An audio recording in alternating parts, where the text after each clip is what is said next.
tandaan ninyo mga Pilipino, kanang ayuda, inyo yan. May, Diyos ko po, walang tao dito sa Pilipinas, o milyonaryo man o bilyonaryo, na magbigay ng pera, baski 1 peso sa inyo. Walang taong magawa ng laro na yung mga mayaman. Yang binibigay ng mga politiko, milyonaryo man o mahirap, hindi nila pera, yan pera ninyo. Kaya kung may problema ang bayan, tapos ang issue na sa harap ninyo, you are made to choose in either referendum or plebiscite,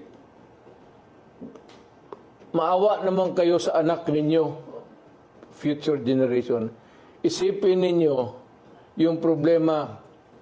Yung ibigay ninyo ng pera, kunin ninyo, kay pera ninyo yan. Hindi gago itong nag-imprinta yan sila ng pera, ipamigay. No, it's your money. Ninanakaw nila yan, yung iba.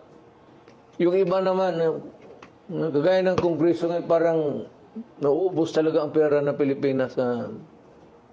Parang tubig gastos nila.